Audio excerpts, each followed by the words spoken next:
In Bangladesh, there is an increase in flooding which overflows the rivers. This overflow of water leaves behind salt deposits on the land along the river. Many of these farmers have to deal with the exposure to salt deposits on their land from the overflow. This creates more infertile land and creates an economic and agricultural vulnerability. These farmers rely heavily on the soil quality to grow their crops. The farmers are losing money and cannot grow crops to feed the ones around them. The government and the farmers of Bangladesh are working together to develop crops that can tolerate both floods and droughts. With the increase in salt along the rivers, farmers are faced with less fertile soil, so developing these crops that can live through the extremes of floods and droughts will create an economic and agricultural opportunity. Sea levels are rising in Bangladesh, and lower-income families live in more poorly constructed homes in areas which fall below sea level. Anytime the water levels rise, their homes become flooded. Since their homes are constructed with materials that can easily be swept away, such as mud, dirt, and clay, they can become homeless fairly quick. Geographically speaking, the country of Bangladesh is more vulnerable to cyclones coming in off the Bay of Bengal. The V-shape of the bay makes for a clear entrance for cyclones to hit the coast of Bangladesh and wipe out the coastal regions. The people who live closest to the coast are more easily exposed to these cyclones. Bangladesh relies so heavily on groundwater for cleaner drinking because the rivers have been too polluted to consume. People pump up the water from the ground. This pumping causes the ground to settle, which has slumped the cities over time. Now, the city residents are faced with more flooding and damage to their buildings. The population is not well suited to deal with this issue. This is not only an ecological vulnerability, but also an economic, political, and social issue as well, because it's taking place in larger cities across Bangladesh. Although the nation only produces 0.3% of all emissions, they are working on building nuclear power reactors to help decrease the amount of carbon emitted. Bangladesh plans on having the first reactor running by 2022. With the increase in carbon in our atmosphere, the average temperature worldwide is rising. The reason behind the reactors is that it will allow the country to rely less on fossil fuels and more on cleaner energy. Building these reactors gives the nation an opportunity to start a domino effect to other countries to start providing cleaner solutions as well. Bangladesh is well suited for building these reactors because they are being helped financially by Russia. Food supplies in Bangladesh become scarce when droughts and floods occur. This vulnerability has turned into an opportunity. Since Bangladesh is more vulnerable now to cyclones, droughts, and floods, they've needed to find a way to keep food supplies plentiful during these times. They have improved their fisheries and operations of flood management projects in reply to the potential for drastic changes in their climate. The nation of Bangladesh is well suited for taking on this food crisis. Bangladesh's economy suffered before they began to industrialize. They had no say in the industry, revenue, or what the money was even spent on. At the time, West Pakistan dominated over East Pakistan. Now it's called Bangladesh. They gained independence in 1971 and became a socialist society. After a devastating civil war, what was known as East Pakistan was left in shambles.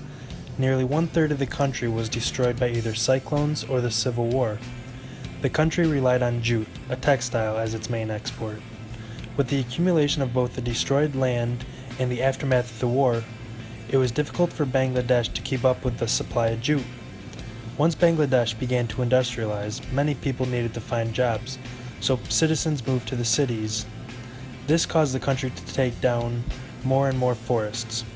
Bangladesh had to become reliant on the garment industry for money because so much of the land was infertile and prosperous agriculture was not possible. Although the environment suffered, forests were destroyed, and carbon polluted the atmosphere, the poverty rate dropped from 80% down to 30% in 2015. Since 1960, the country has been using natural gas as its main source of commercialized energy.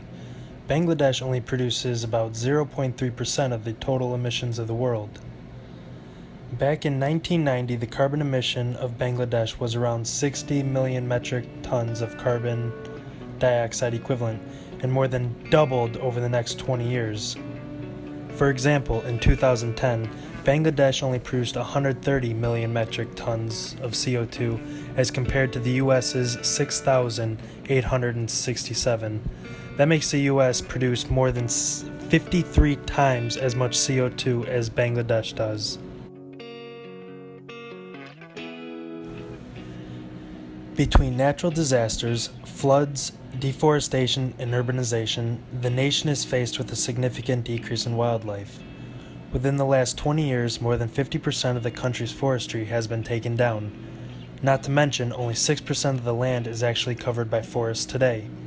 This is a problem because trees naturally take in CO2 and give off O2, so once all the forests are destroyed, there will be a drastic increase in greenhouse gases.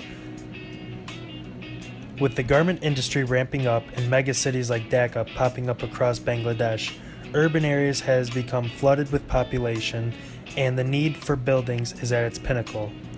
Between 2000 and 2010, urban settlement in the country increased by about 1.69% per year.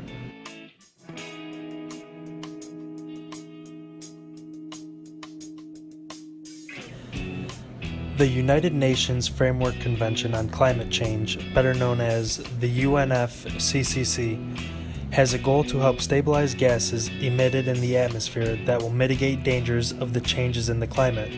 The UNFCCC was first set up in 1999, but was eventually put into force in 1995. Bangladesh is one of the most vulnerable countries to climate change due to its many deltas, floods off the coast, droughts, and drainage congestion. Bangladesh needs to come up with a plan in accordance with the UNFCCC. In 1997, the Kyoto Project was signed. It set forth guidelines for the parties to follow. In 1997, the Kyoto Protocol was signed. It set forth guidelines for parties to follow. The only issue for this protocol was that it set guidelines for developed countries. This was an issue for Bangladesh being a developing country. They still wanted to follow these guidelines to help minimize the effects of greenhouse gases in the atmosphere. Bangladesh was considered a non-Annex I country, whereas the protocol was issued for Annex I countries. So in 2001, Bangladesh ratified the Kyoto Protocol. Since Bangladesh was not considered a developed country, they only acceded the treaty, not signed it. So this means that they can only join the party, but could not join in on negotiations or regulations or implementations.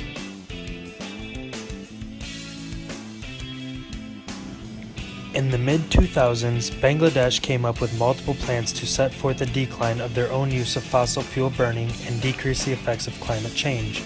In November 2005, Bangladesh sent in the NAPA, the National Adaptation Program of Action, to the UNFCCC. The NAPA set forth 15 priorities Bangladesh wanted to regulate to help reduce the vulnerability of the coastal region. Noting Bangladesh's vulnerability, the priorities of the NAPA were aimed at the safety of life and livelihoods and the reduction of the effects from natural disasters. In September 2009, Bangladesh came up with the Climate Change Strategy and Action Plan in 2009. The action plan focused on 6 sectors, including food security, social protection, health, disaster management, infrastructure, research management, lower carbon development, and capacity buildings. In November 2013, at the COP19 and the CMP9 in Poland, Bangladesh ratified the second phase of the Kyoto Protocol. They were only the 4th nation of the UNFCCC to do so. This act was to help close the gap between the annex and the non-annex countries outside the Kyoto Protocol. The issue here was that there was not much support from many other countries, seeing that Bangladesh, a non-annex country, was only the 4th to sign this. Leading up to the Paris Agreement, Bangladesh had given much effort to set forth guidelines needed to help reduce the effects of climate change in their own country. Even though they are a non-annexed country, they still participated in ratifying the Kyoto Protocol and even acceded as a party, knowing that they couldn't even negotiate the documents. They were serious about adapting to the increase in the effects of climate change. So, on Earth Day in 2016, Bangladesh, along with 175 other countries, signed the Paris Agreement in New York.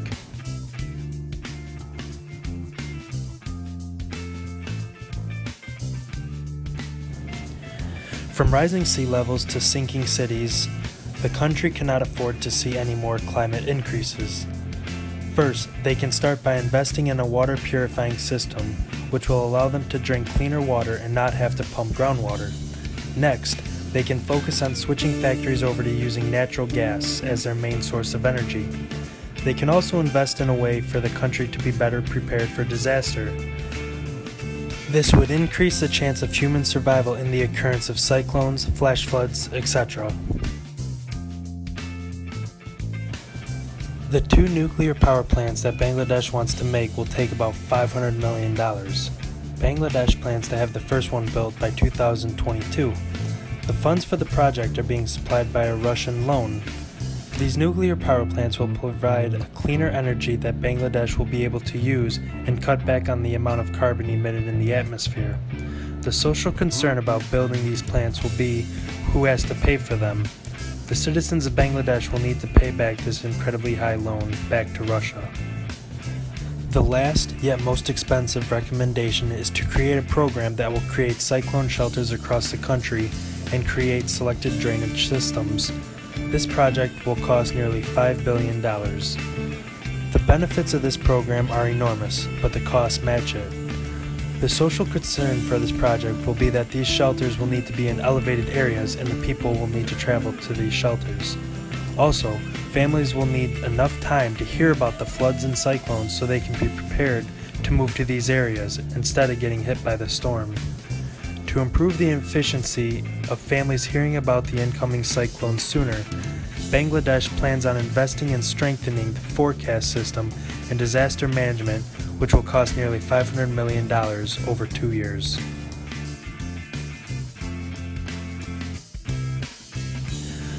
These recommendation costs and social concerns can be justified by the fact that Bangladesh is one of the most vulnerable nations to climate change. The decrease in sanitation, multiple deltas, and rising sea levels contribute to the overall vulnerability of the country. Bangladesh knows that if they do not act soon, the country along the Bay of Bengal will be submerged in water and will be uninhabitable.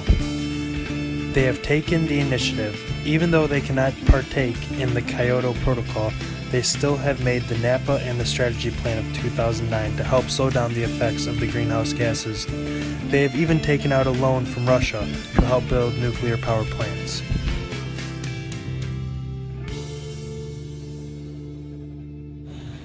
Indigenous people, women, children, and poor families who live in vulnerable areas will have a better chance of avoiding the cyclones and a better chance of survival by having a better means of disaster management.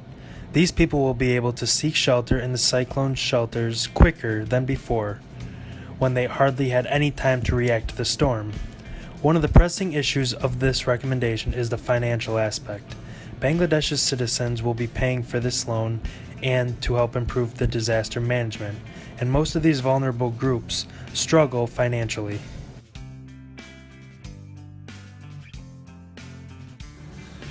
Bangladesh is one of the most vulnerable countries in the world when it comes to climate change. There are many vulnerable groups of people who are suffering from the increased carbon in the atmosphere. Throughout the last couple decades, carbon emissions across the world has increased, leaving Bangladesh with a pressing issue. Thankfully, the government has stepped in and initiated some protocols and action plans to mitigate Bangladesh's emission of carbon. With the recommendations given in this video, Bangladesh can lead other nations by example to mitigate the effects of greenhouse gases and fossil fuel burning.